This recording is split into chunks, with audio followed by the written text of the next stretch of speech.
Okay, welcome everyone. Boirun, bienvenidos a todos. Welcome everyone to the first in a brand new three-part series with our dear friend Rabbi Aaron Haleva on the foundations of Rabbinic Mysticism. For those who don't know me, my name is Ethan Marcus. I am the Director of Communications for the Sephardic Jewish Brotherhood of America, a national Sephardic organization dedicated to serving the Ladino-speaking Sephardic Greek and Turkish communities in the United States and around the world. We're so excited for you to join us tonight with a new series, and this is all through our brand new initiative that we started about 3 months ago, for those of you who don't know, called the Sephardic Digital Academy. It's a brand new resource to highlight rabbinic scholars, thinkers, new Torah perspectives, Ladino language and culture classes, Sephardic customs and traditions, so much more, even history with a most recent class with Dr. Debanar. And we're so glad to have you tonight with us first in this series. It's really my honor and my privilege to introduce a dear friend of the Sephardic community, Rabbi Aaron Haleva. So Rabbi Haleva, or Hakham Haleva, as many of you know him. Just a moment, sorry. Having a little technical issue. Okay, sorry. Rabbi Aaron S. Haleva was born and raised in Seattle, Washington. His entire family has been members of the Sephardic Bikur Holim congregation since arriving from Tekirdag and Marmara in the early 20th century. He graduated from Columbia in 1982 with a degree in mathematics and from Fordham Law School in 1986. He also attended the University of Washington, where he studied electrical engineering, graduating with a B.S.E.E. in 1996 and an M.S.E.E. in 1998. He was a long-term personal student of Hakham Professor Jose Faur de Feliz Memoria and received a semikha from him in 1983. He is a patent attorney at Patterson, Sheridan, New Jersey's office, and has been teaching classes in Talmud and Rabbinics in the Andalusian Tradition, as well as various works on Maimonides in the Sephardic communities of Seattle, New York, New Jersey, since 1993. Hakham, it's such a pleasure. Thank you so much for being here with us tonight. Oh, thanks very much, Ethan. Hello, everybody. Live from New Jersey. It's Wednesday night. We're going to talk about Rabbinic Mysticism. So let me open my slides, which make it easier. And if you notice, the view on me is, there we go, from a camera that's a little bit below my head. So it's easier if we just look at the slides. And if you have any questions, just jump in. Ethan will tell me how to answer questions. Right, I'm sorry, I forgot to call this. Thank you for reminding me. So if you do have any questions, feel free to enter them into the chat box as well. And Hakham, you can just pull off the chat and then you can answer the questions. I'd also advise, instead of people unmuting themselves randomly, to use the blue raise hand function. So that way the Hakham can get to you kind of in a managed way. And if you have any additional questions, if you want, you can also hold them till the end if you'd like. Other than that, you can also just put them in the chat, and I'm sure that Hakham will be able to answer them as we go. Does that work? Where do I see the chat people? You just type, if you see on the bottom of the screen where you're sharing, or the top, you click the chat, and you should be able to see the chat. Let's see, I'm sorry, I don't see it. Maybe this is full screen, so, or more. Oh, chat, I see, okay, very good. Okay, excellent. Great. All right, so now there's two kinds of Jewish mysticism. Most of us are used to associate, when we hear the word mysticism, we think about Kabbalah. But I'm going to teach you in this series about rabbinic mysticism. And what do I mean by that? So first of all, what is mysticism? What does it mean? So generally the term mysticism, and refers to a mystic, refers to somebody who sees something outside of the ordinary course of your life. Some people go into a trance in the Eastern traditions. Some people, it's described that the Nevi'im, which is a kind of a super mysticism, would sometimes go into a trance and they couldn't move or they'd fall on the floor. You see some kind of vision that is hopefully not just a product of your own imagination or your own dreams or anything like that. Now, we often hear the terms rationalism versus mysticism.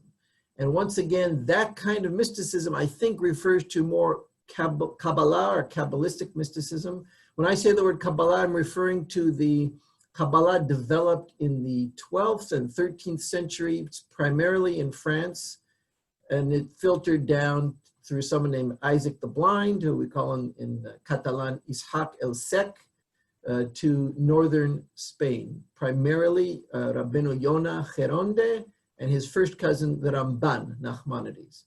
So usually people set up an opposition between rationalism and mysticism. And by that, they mean rationalism is analytical thought, like geometry or mathematics or science, something you could describe and you could take your description and seek to prove whether the description is accurate or inaccurate.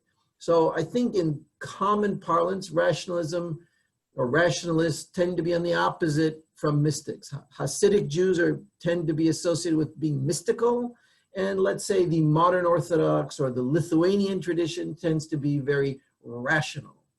But in our rabbinic mysticism, there really is no such opposition, and I'll tell you why in a moment.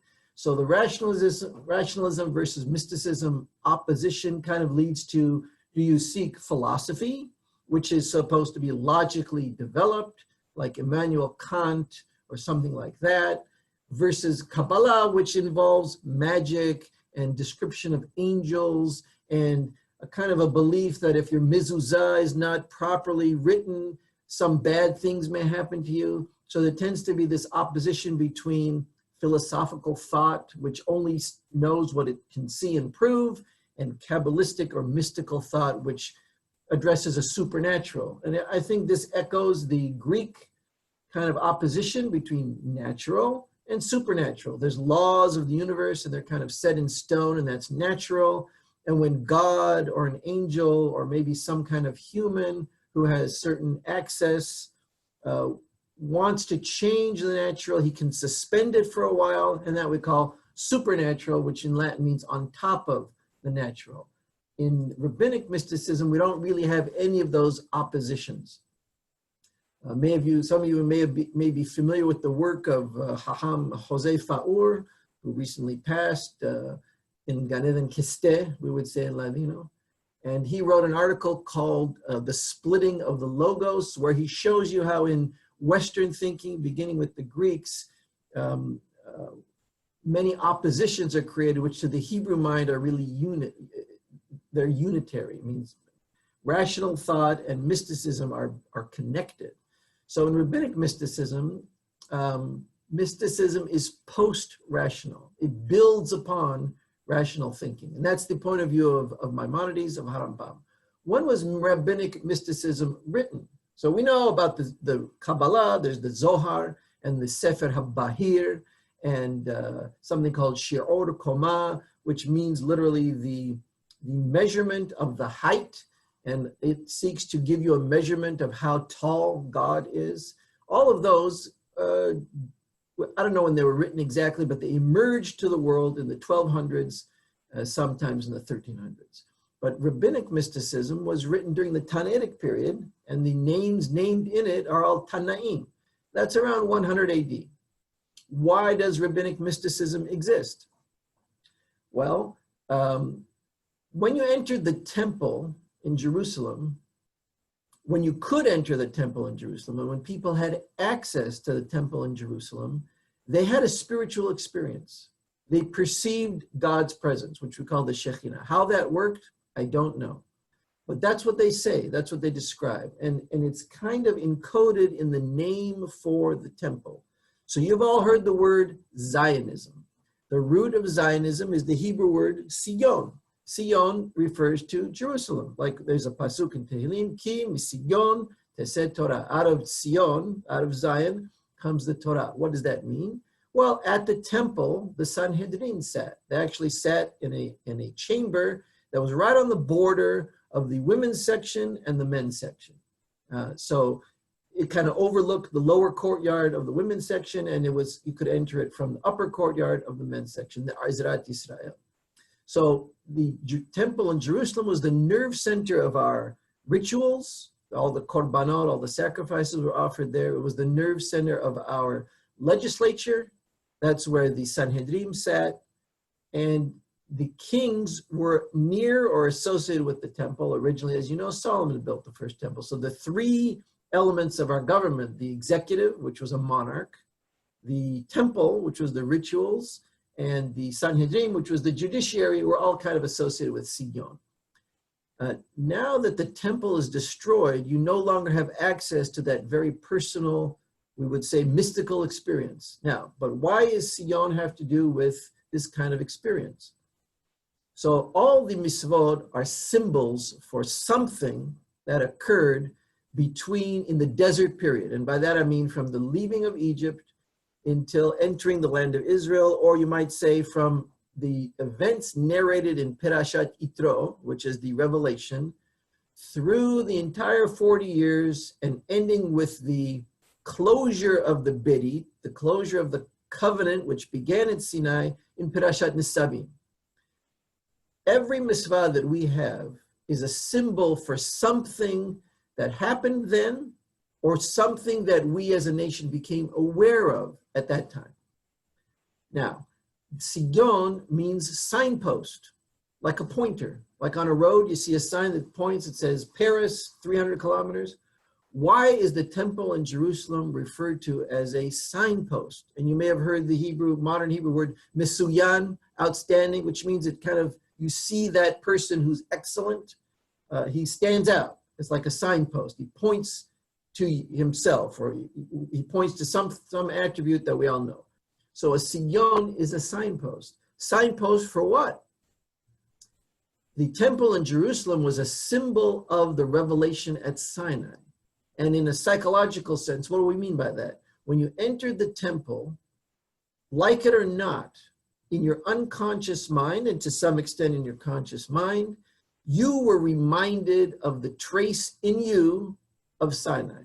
Maimonides and Ibn Azra and the Yitzhak al-Fasi and the Geonim all believed that the experience at Sinai was so terrifying in a sense, so otherworldly, so unbelievably profound, that it not only made a trace on the people who were there, but it made a trace that they passed on to their descendants for as many generations as there are descendants of the people who stood at Sinai.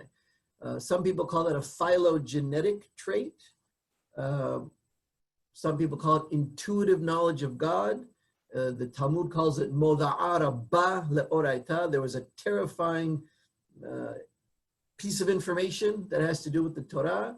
Whatever you want to call it, people from southern Spain, the Sephardim from original Muslim Spain, all believe that there's a trace in our souls, in our psyches, of the experience at Sinai. Today, people would call that an epigenetic memory, if you've heard of that. So, once the temple was gone, you did not any longer have that access in your soul to the experience of Sinai, and therefore you didn't have the access to God's presence. However man can perceive God's presence in this earth, in this realm. So what did the Tanaim do? The Tanaim, who had lived through the last years of the temple, who did experience that experience, wanted to create a virtual temple experience, and that is Rabbinic mysticism. And where do we find it? It's found in the second chapter of Hagigah. So that's a Mishnah. There's a Mishnah. The Mishnayot appear in Masechtot, which means, like you could say, tractates. And one of them is Hagigah. Hagigah deals with the offering you had to bring in your 3 times annual pilgrimage to Jerusalem. So you know there's a pasuk that says, Lo yera'u et panai rekam. When you show up to Jerusalem for our version of the Hajj, which is a Hag, that's where the Muslims borrowed the term, means a round trip. Hag means to go in a circle. So a Hag is a time when you go to Jerusalem and you come back. So you make a kind of a circle between your house, the temple, and back to your house again. So when you showed up thrice annually at the Hag, you had to bring an offering to God. And that's called Hagigah. That's called Korban Hagigah. Some of you may be familiar at the Haggadah of Pesach. We have a little statement that we proclaim after the Hillel sandwich. And we say, Zecher leKorban Pesach ul Korban Hagigah. And then you eat 2 kinds of meat, one to represent the Pesach, one to represent the Hagigah. That's a reference we have to that. So in the second chapter of Hagigah, there's a famous story of 4 students of Rabbi Akiva, well, 4 students, including Rabbi Akiva, the teacher, and 3 students, who entered an orchard. And it's a mental orchard. There was no orchard. They entered the orchard. It's called Arba'a Nichnesu la Pardes, and they are Ben Azzai, Ben Zoma, Aher, and that's the famous Elisha ben Abuya, but in the Mishnah, nobody calls him by his name. They call him Aher, which means the other, because he kind of left the fold. And that's a whole story for a different day. Rabbi Akiva, Ahad Hesis Vamet, one of them took a peek at what? That's the subject of Rabbinic Mysticism, which we'll get to not tonight, but in one of the 2nd or 3rd classes. But they peeked at something. They saw a vision, or you could say they peeked at some vision. Ahad Hesis V'nifga, one of them peeked and was injured, mentally injured. The Talmud in Masechet Hagigah explains that he became crazy, and at the same time he lost any connection to the Jewish law. So he abandoned the law and became crazy. At the same time, Ehad Hesis V'kises Banetiot, one of them peeked at this mystical vision in the Pardes, in the orchard, and cut at their roots the nitiot, which means the young saplings that were planted in his soul, which is the connection to Jewish tradition. That would be Acher. Ve'ehad ala b'shalom ve'yarad b'shalom. And one ascended in peace and descended in peace. These are all code terms. They have a special meaning, a unique meaning. They don't have the literal meaning that these words normally have. And that was Rabbi Akiva. That's just a taste of what Rabbinic mysticism is. But before we can get to that, oh, by the way, so who explains this? There are very sparse commentaries on the 2nd chapter of Hagigah. I mean, you have Rashi on the Talmud, you have Harambam's, Maimonides, Pirush HaMishnayot, but it's very terse, it's short. It doesn't really develop the themes. So how do you understand, or how do I understand, or did I understand what this is talking about, this rabbinic mysticism? Harambam, Maimonides. One of the main reasons Maimonides wrote the Guide for the Perplexed was to transmit in a coded way, kind of like a maze that the reader has to find his way through. And if you find your way through, you get the answer, to explain the Pardes, the rabbinic mystical orchard, where people enter to experience this kind of mystical vision when there's no longer a temple. So the orchard, the Pardes right here, is the virtual temple experience, and how that works and why these 4 each had the fate that they did when they entered it is one of the main reasons Maimonides wrote the Guide for the Perplexed. But we will get to that later. Now, we want to go to, I said that rabbinic mysticism is post-rational. So what do we mean by post-rational?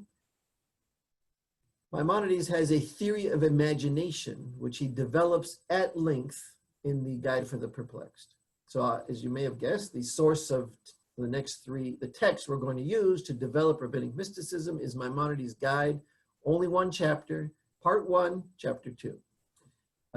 In that, we'll get to it shortly, he explains to you how imagination works. So in the Maimonidean system, most people begin their lives in imagination. You may remember as a kid, you don't really know how things work. You don't know how a car works. You don't know how a skyscraper comes into existence. You certainly don't know how an airplane works. So we kind of imagine how they work. And we kind of also, when we play, might take like a little stick or a go-kart and we'll pretend it's a race car. It's not a race car. It doesn't even have an engine, but we push it with our feet and we go vroom, vroom, vroom.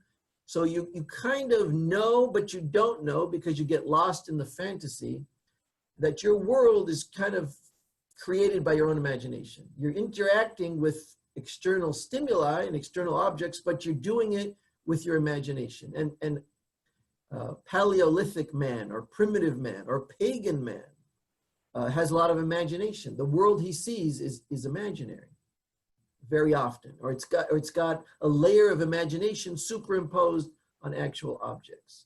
In the Maimonidean theory of human development, You first start out in imagination like everybody does it as a child, but then you debunk the imagination and you learn to see things for what they are. And if you don't know, you don't supply the missing pieces with imagination, you say, I don't know. So you go first imagination, then rationality. Then what happens after that, though? We're not just a nation of philosophers who, like those people, those British philosophers who deny that God exists and have debates with rabbis sometimes, and they're very logical and sequential, and one thing follows from the other, and they have a theory, and the theory has implications. We don't stop there, though.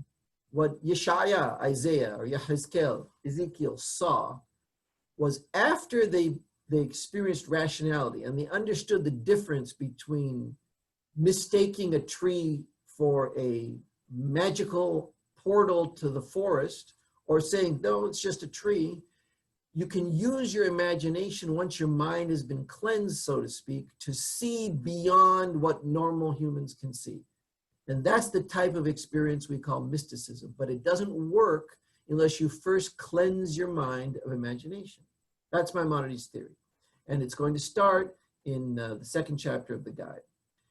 That's the fundamental chapter on which the entire book is based, and it must be mastered before proceeding in the Guide for the Perplexed. Before we start reading it, I'd like to explain to you what it means, the original title of the book. So we call it Guide for the Perplexed, which is really an English translation by Friedlander of the French translation of Solomon Munk, which was written, I would say, in the 1870s or 1880s. Solomon Munk wrote an excellent translation of the Guide for the Perplexed called Le Guide des Égarés. In French, égaré is kind of like perplexed, like confused. But the original title is in Arabic. The whole book is written in Arabic. And the original title is Dalalet al-Ha'irin.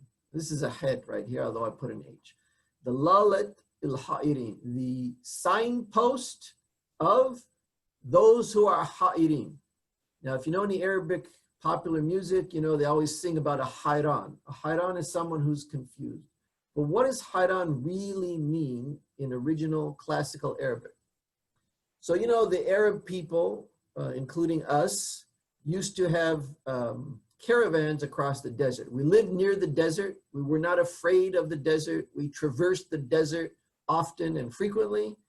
And the Talmud is full of laws about being in a caravan, and what do you do in a caravan, and what do you do if your caravan gets stuck or lost, etc. In the desert, there are really no landmarks, because if you, on your way, let's say from Cairo to the Sudan, to all the way to the source of the Nile, let's say there were caravans, or you're crossing the Sahara Desert to Timbuktu. On the way south, you may notice a hill on your left and a little bit of rocks on your right, and down in the distance, an oasis. And you think you have landmarks. And you think, oh, on the way back, I'll just be reversed. You'll see the hill on the right and the oasis on the left. But the truth of the matter is, in the desert, there is often sandstorms and nothing is static. So if there's a sandstorm that happens while you're far south in Timbuktu, on the way back home, let's say to Algeria, the landmarks you thought you remembered on the way down are no longer there. They could have gotten all mixed up and be completely different, but look kind of similar due to sandstorms.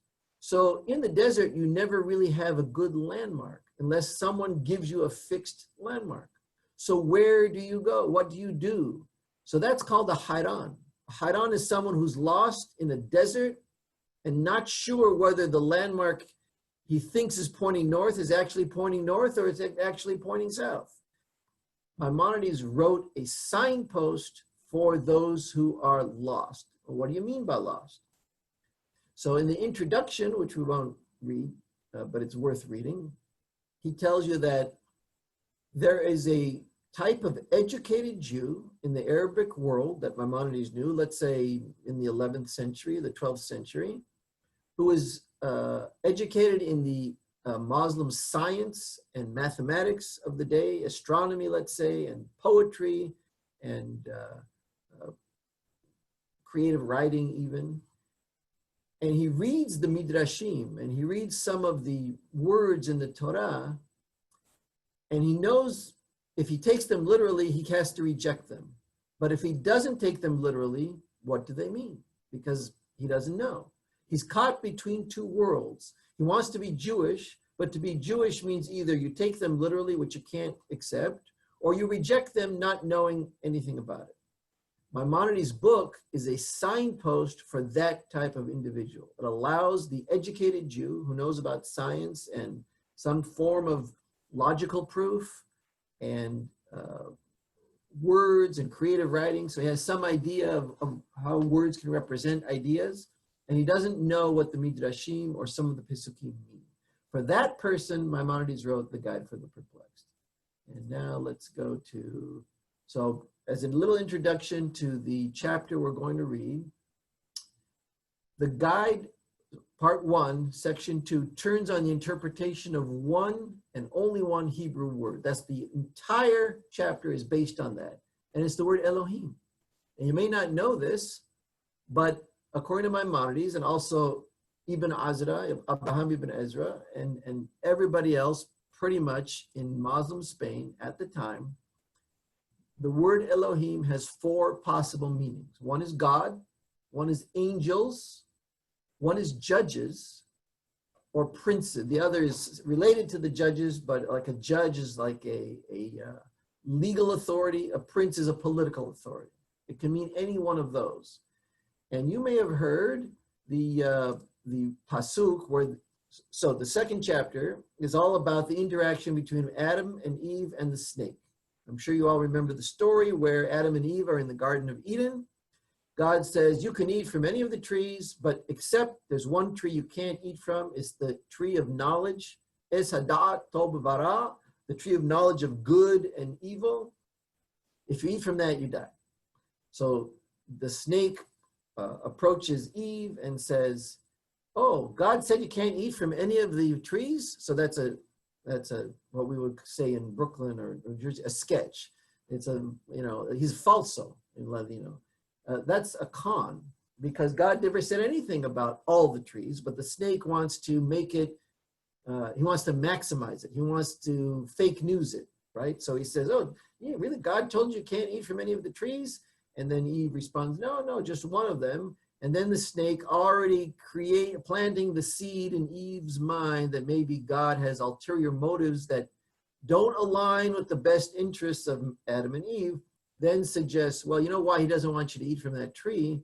Because on the day you eat from that tree, v'hitem kelohim yode'ai tov vara. And here's the pasuk here. So, vayomer hanahash el ha'isha. Just so you know, this is a Yemenite Taj. This is an image I took from a Yemenite Taj. Taj is a book which has the Hebrew. It has the Targum, the Aramaic translation, in this case of Ankelos. You heard of him as Onkelos, but in Sephardic Hebrew, we call him Ankelos. He was a Greek-speaking individual, Roman. And this side is where you practice to read the Sefer, so there's no vowels at all. So you just cover up this side here, and then you could read this one. That's called a Taj. That's how they, that's their Chumash. So now, Vayomer ha-nahash el ha'isha lo mot tumutun. The Nahash the snake told the woman, you won't die if you eat from that Es Hadat. You know why God won't let you? Ki yodea Elohim, ki b'yom acholchem mimenu, v'nifkecho arnechem, v'hitem kelohim yode'ai tov v'hara. This is the key phrase, but I'll translate the whole thing. Because God knows. Elohim here means God. Ki b'yom acholchem mimenu, on the day that you eat from that tree of knowledge, your eyes will open. V'hitem kelohim, and you will be like blank. What does Elohim mean here? Yode'ai tov v'hara, those who know good and evil. So now, there's some clues here. Ki yodea Elohim. Elohim is a plural word in Hebrew. The singular is Eloah. But we always use the word Elohim in the plural to refer to, in some instances, God. Remember, it could be 4 things, but in this instance, this one here is God. And you use the singular verb, yodea. That makes good sense. But here, V'hitem kelohim, you'll be like Elohim, Yoda'ai, in the plural, the knowers of good and evil. So does Yoda'ai refer to Elohim in a plural? Does it refer to Adam and Eve? So let's look at the Targum. Are gele kolam Adonai, because it is clear in front of God, are that, biyomad techlun minneh, on the day that you eat from it, ki biyom achochem mimenu, he's translating that almost literally, yitpatehan arnechon, your eyes will open. That's the Hebrew shoresh we know, patah. Why he uses pakah instead of patach, Maimonides will address in due course. And now what happens when you eat it? Your eyes open, and now what happens? You have open eyes, and that means vihitem kelohim utehon kerabrevim, and you will be like gods? Nope, princes. You will be like princes, political leaders. Chochmin ben tab levish, who have the perspicacity, who have the intelligence to distinguish between tab and bish. What does tab and bish mean? Now we're ready to see what Harambam says. So let's see now. I think I have to new share and this. Here we go. Good. Is that showing? It should, I hope. Okay. Can someone tell me if can everybody see the Moreh Nebuchim? No, you have to share that as well. Oh, I have to do that too. Okay, here we go. Let's see. So, okay, new share. And then, no, and then this. Is it shared now? All good. Okay, good. Okay, so here, let me tell you why I chose this version. So here you see Moreh Nebuchim. This is a translation into Hebrew on the right. And here in the left is the original Arabic language, the original version of the book. Now Harambam wrote it in Hebrew letters, but in the Arabic language. And that's how we all wrote Ladino, of course, if you've seen it. And this is how we wrote Judeo-Arabic. We did not use, although they were able to read and write regular Arabic, they did not use it. They used Hebrew letters. I'm not sure why. I think they did not want non-Hebrew people to penetrate everything they were saying. So when they wanted to say something important, but for a Jewish audience, they would write Arabic in Hebrew letters, and every Jew could read that, but not every non-Jew. So now, here's the setup of the question. Iksha li adam milumad. I was asked a question by a learned individual. And in the Arabic, I'll just refer to the Arabic when it's very helpful. Rijal alumi means a learned individual. Lifnei shanim, many years ago, kushya mufla'a, a wondrous question. Ra'ui lihitbonen bekushya uchubatenu betiru saha. And it's fitting, it's worth it to understand well in the question that this learned individual asked me, uchubatenu, and in our answer, in explanation of it. Now Harambam recognized, at the time he wrote this book, the Dalalet el-Ha'irim, the Moreh Nebuchim, he was 65, I believe. And he finished it, I think, at 65. I think he started at 60. And he died at 70. So this was the last thing he produced. And he knew he was a Jewish leader of the first class. So he uses the royal we. That's why he says, Uchubatenu, and in the Arabic, Wujuabna, and our answer, Betirusa, in its explanation. That's why he uses the third person plural. But before I repeat the question and its answer, Omar, I will say, Kebar yada kol ibri. Every Israelite knows, and he's using the word Hebrew because he's going to refer to knowledge of the Hebrew language. Kishem Elohim, that the noun Elohim, Mishutaf, is a polysemic noun. So many words in Hebrew have multiple meanings, have a common meaning that everybody's used to, but then it has a more metaphoric meaning. And most of the midrashim and the allegorical parts of the Torah use words which have both a literal meaning and a metaphoric meaning, and they expect you to know when to use the metaphoric meaning and when not. So it's the job of a teacher of Chumash to hand you over when a word Elohim means one of its four meanings. So let me read it again. Omar, I will say, every Israelite, every Hebrew knows, Kishem Elohim, that the noun Elohim, Mishutaf, is borrowed. Means it could be borrowed for four different meanings. So in Maimonides' mental vocabulary, there's a word, which is called sharah in Arabic, means the dictionary definition of a word. And then the semantic of a word is called ma'na or ma'ani, the meanings. So it could have four meanings.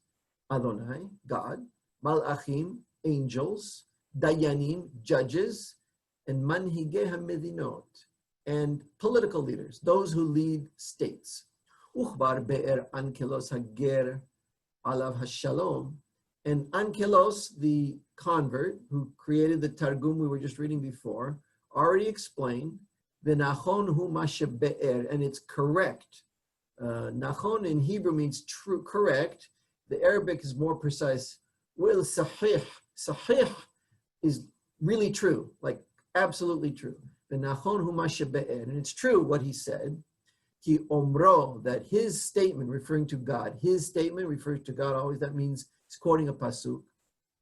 V'yitem kelohim yode'ayat b'vara. When God narrated in the Chumash, in Parashat Bereshit, the story of the snake and what his pitch was to Eve, hakavana bo ha'inyan, the intent there is the meaning. There's that Arabic word il-ma'ani, which is the same root as the Hebrew inyan.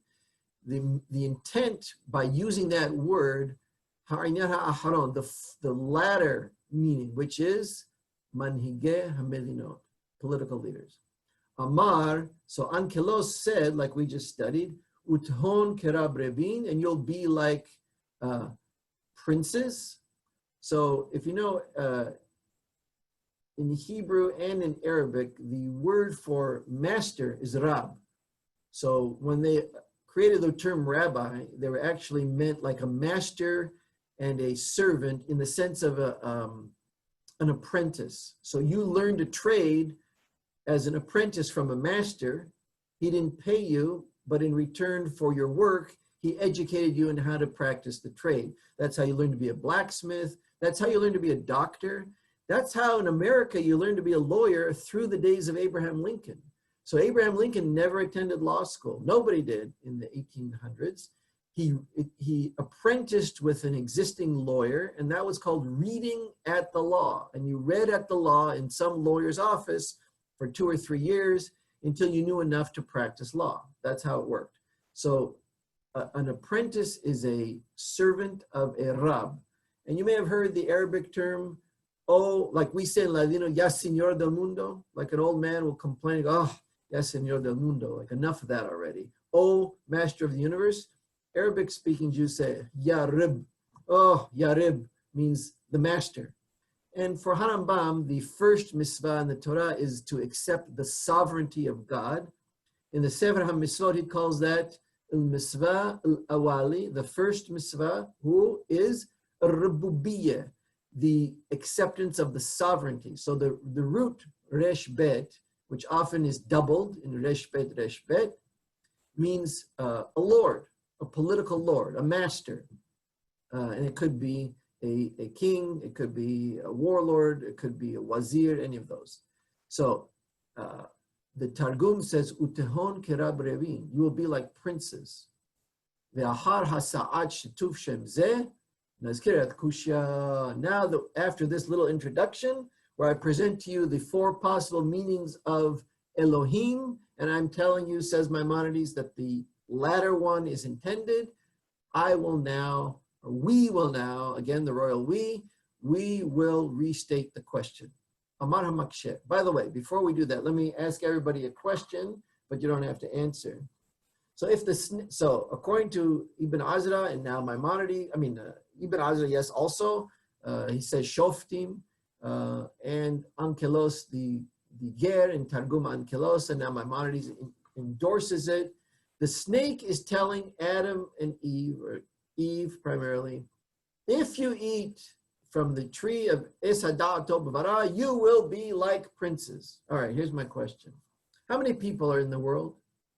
Adam and Eve.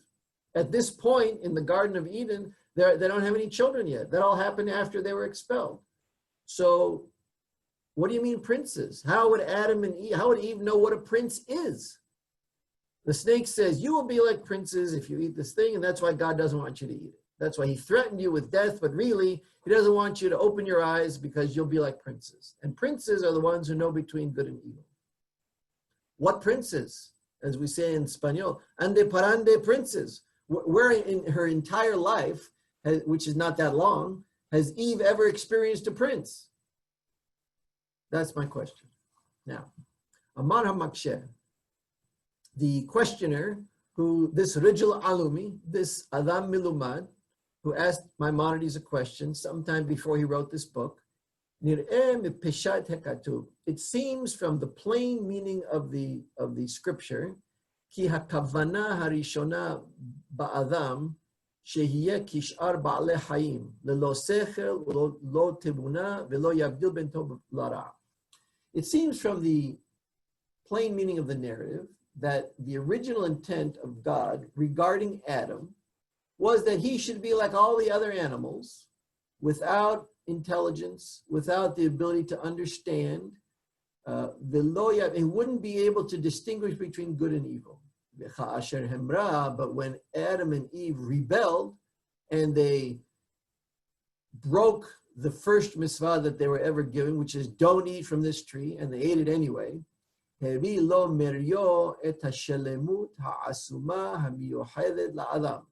that rebellion brought to man the completion, the powerful completion, means the profound completion, that means development, profound development of the human soul, which is unique to mankind. Vihi, and that is sheyehe lo koach hahabhana hamasui banu, that he should have the power or the mental capacity to distinguish, which is extant among us, shehu nichbad mikol ha'inyanim ha'misuyim banu ubo mahotenu, which is our most honorable attribute, and that is, matter of fact, that is what our essence is, the ability to distinguish things like between what is good and know what is evil. Like, you know, in the myth Pinocchio, a real boy can tell the difference between good and bad, right? He doesn't just follow the donkeys in wherever that place is, that where they give you all the candy,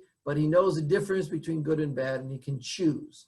So the questioner is asking, it's only after eating from the Es Hadad that man acquired the ability to distinguish between Tov and Ra, and that is the most honorable attribute we as people have.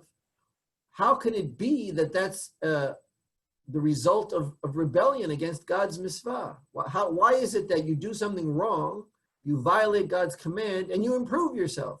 And this is therefore a wonder. It's like a perplexing thing. I have no idea how to solve it. That the punishment for his rebellion should be latet lo shelemut shelo hayta lo v'hu hasechel, is to give him the completion or the full development of his potential that he didn't have before, and that is intelligence. And basechel, you see in the Arabic, wehu al-aqal. Aqal is cognition, it's intelligence, right? Ve'en ze ela kedibre ha'omer she'echad mibnei adam himra v'hirba lifshoa ve'az nilkach v'ne'aseh kochab b'shamayim. This is no different than he who says that there was a man who rebelled and he continued, I mean, he was perpetually poshea, means negligent, just didn't care, intentional negligence. And as a result of that, he was taken and he became a star in the heavens. Now, this is a reference to Greek mythology where the noble humans after they die are made into parts of constellations. So that Harambam's giving you a little code here. The analogy that this educated man, educated Jew obviously, makes to his reading of the snake and the Esadat story as the analogy to express the incongruity of it, he uses one from Greek mythology. That's a code word that his mind is somehow not fully in the Hebrew side of the fence. But that's how Harambam subtly tells you that.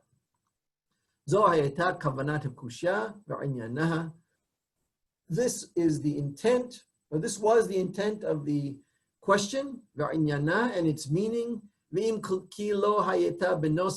if I'm paraphrasing, if I'm just kind of articulating my own mental recollection of it, that may be, and he may not have used those exact words, but the meaning I've transmitted to you is exactly what this individual asked me. So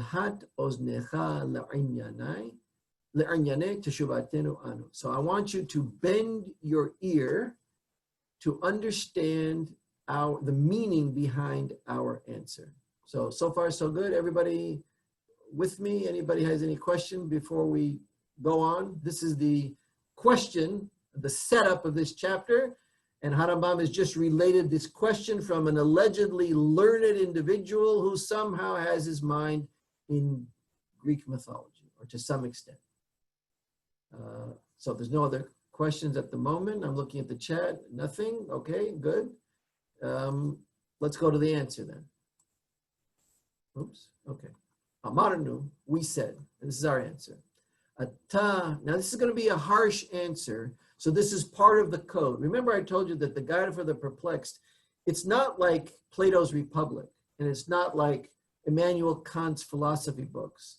It's not even like a structuralist book like I don't know, Foucault or even Jean Piaget, who speaks, but may even speak in an orderly fashion, even if he's using some a little cryptic way of writing. Harambam is creating a maze out of words.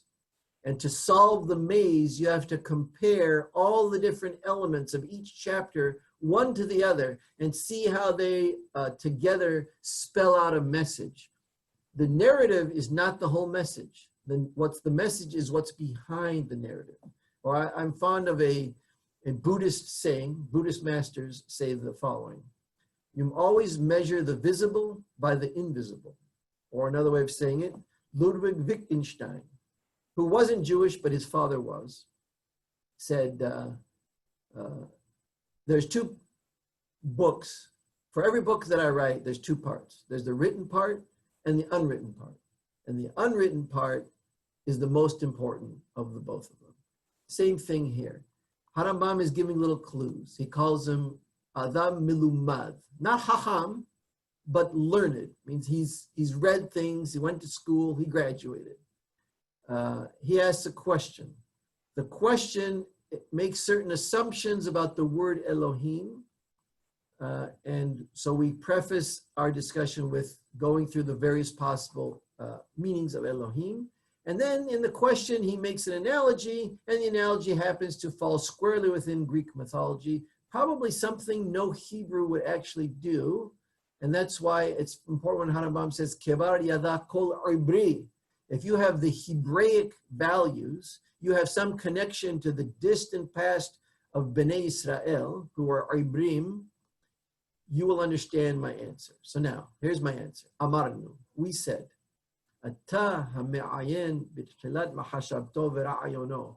You who are investigating, le'ayen means to investigate, at the beginning of his thoughts and his ideas.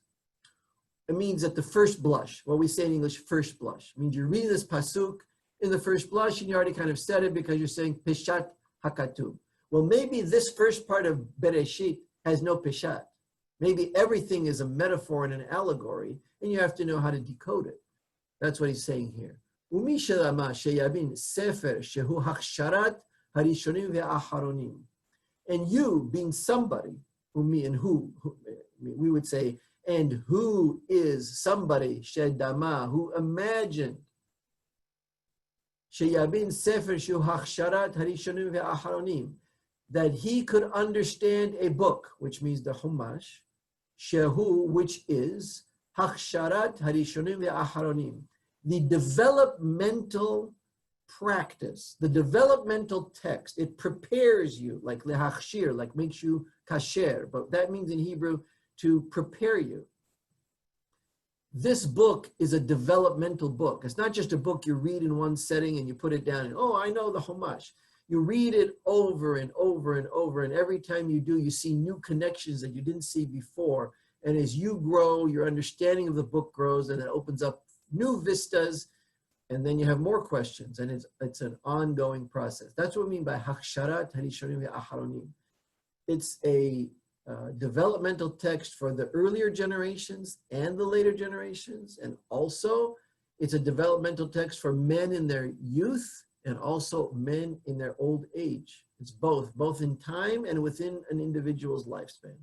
Be'obro alav, when you think you can understand this book, when you pass over it, b'miksat ha'aitim ha'pinuyim min ha'mishteh ve'hatashmish, when you just glance at it, be'obro, like obro in English would be when you pass over it, because it's be'obro alav b'miksat, like you kind of glance at it in the free time you have, ha'aitim ha'pinuyim min ha'mishteh ve'hatashmish, between drinking and having sex.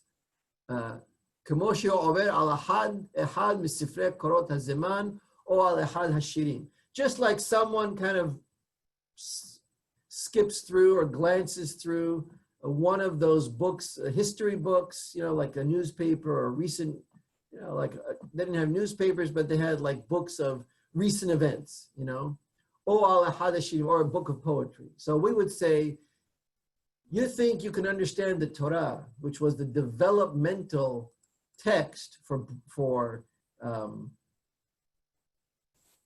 generations, first and last, and you think you can process that book like someone reading a magazine in the dentist's office. That would be the way to translate it into modern English. What he's trying to say here is, you think you can just review that when you have a few free moments sitting in the dentist's office. Okay.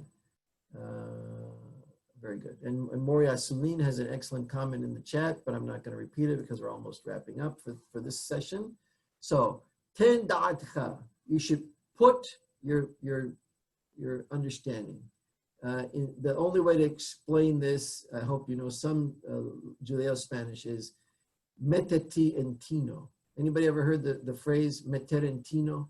It means to put in your mind, but that's what it literally means. But it doesn't mean put in your mind. It means like pay attention, like know this, like listen to me, or like, are you listening, soldier? Meter entino, that's the exact same lashon that Hanabam is using here. Ten da'atcha, put or give your understanding. V'hitbonen, and understand. Ki en hadavar kefi shehashabta be'ayun rishon, that the matter is not at all like you thought at the first glance. Ella, rather, kefi sheyitbarer le'achar hitbonenut b'devarim halalu.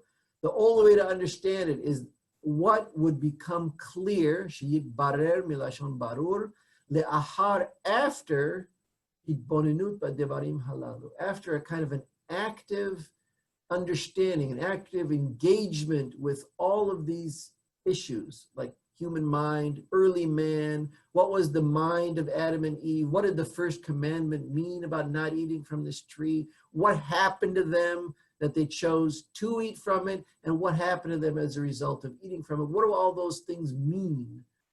Vehu shehasech, and that is, shehasechel asher hishpia Adonai la'adam, shehu shelemuto hasofit, hu asher nitan la'adam lifnei merio. So the way you pose the question, you're trying to say that man, after eating from the Es Hadad, achieved his final development. You're wrong. The sechel, the intelligence that God emanated to man, which is his ultimate perfection, Hu asher nitan la'adam lifnei merio. That's what Adam had before he rebelled. The alav ne'emar, and we'll finish with this, bo shehu b'selem elohim u'bidmuto. And on that man, on that full, complete, created adult man, the pasuk says he was created b'selem elohim u'bidmuto. Selem elohim literally means in the image of God, and demut is like his form. But the first chapter of the Moreh Nebuchim, which we're not going to read because it's a little belabored, explains to you exactly what Selem Elohim and Demuto means. I'll just tell you what Harambam's conclusion. Selem Elohim means the internal DNA or mental DNA that makes a thing what it is. Like the DNA of a frog makes it a frog. The mental DNA of a human is similar in some way to God, and that's the following.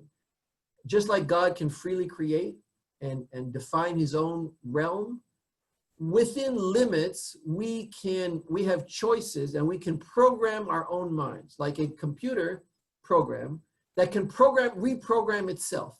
That's what Selem Elohim means. We have free choice, and we can go ahead and use that free choice to program our mind. That was a perfection that no animal had. The creation of man was a quantum leap over whatever came before. And that Adam had before he violated the mitzvah. And now I'm hearing my alarm. So now you have the question, now you have the answer, and we will pick up this next week. But now you know the question, and now you know the beginning of the answer is that the educated individual is wrong. The ultimate perfection was before eating from the Esadat. So then what happened after the Esadat? Stay tuned for next week. Rabbi, thank you so much. Just to make sure, if there are any other questions, feel free to enter in the chat. Maybe take 1 more minute to answer any questions, Hakham, if that's okay with you. Sure, absolutely. You bet. It looks like we had one question from Ephraim Ayla.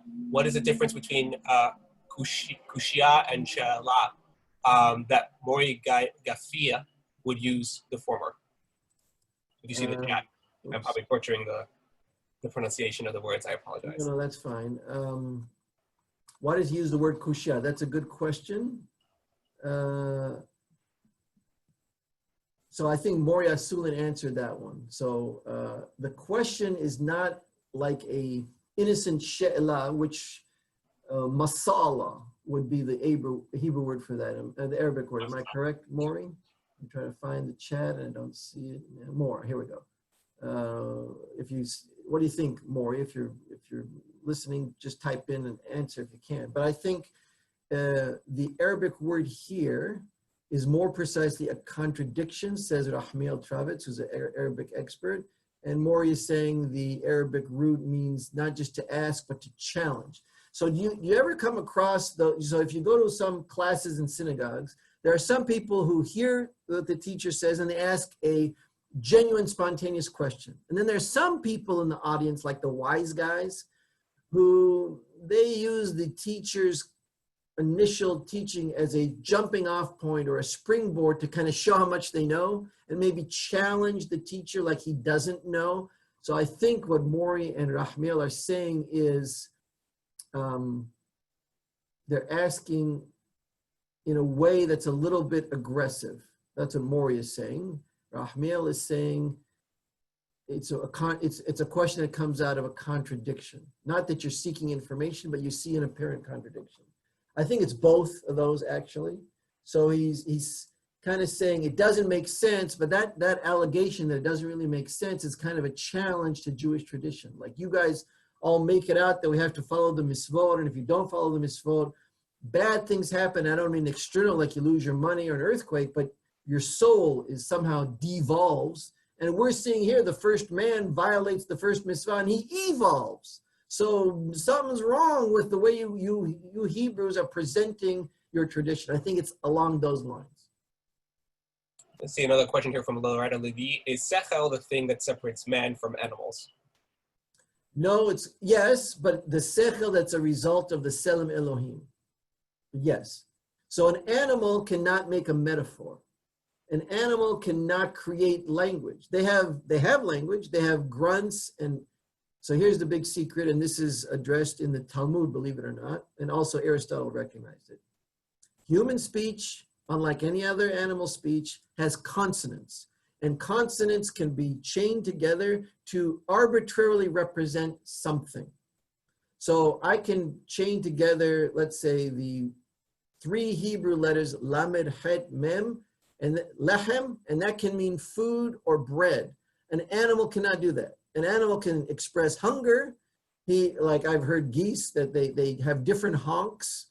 I'm from Seattle, so we go to Lake Washington. There's lots of geese, and we used to feed them. And I noticed they have 12 or 15 identifiably distinct honks. One is danger, one is let's fly, let's get the hell out of here. One is, would you give me some bread?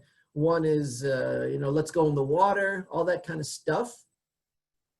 But they don't have consonantal speech. They can only grunt. They can only express emotion with a kind of noise. Humans have consonantal speech, so the cognitive function that allows you to create language and interpret language that's the kind of sechel that people have.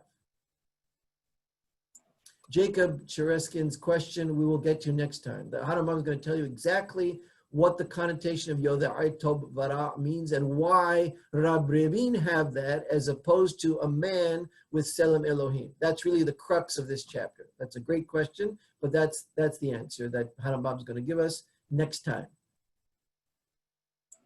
Okay. With that, thank you so much again, Rabbi Haleva. And thank you all so much for staying and joining us so late on the East Coast, for those of you joining on the East Coast, as well as the West Coast and around the country, through our new Sephardic Digital Academy initiative. If you're interested in learning more about all other classes in our programs, you can feel free to go to sephardicbrotherhood.com/Sephardic Digital Academy. Hakham, again, thank you so much. My pleasure. Buenas noches, everybody. Buenas noches. Bye-bye.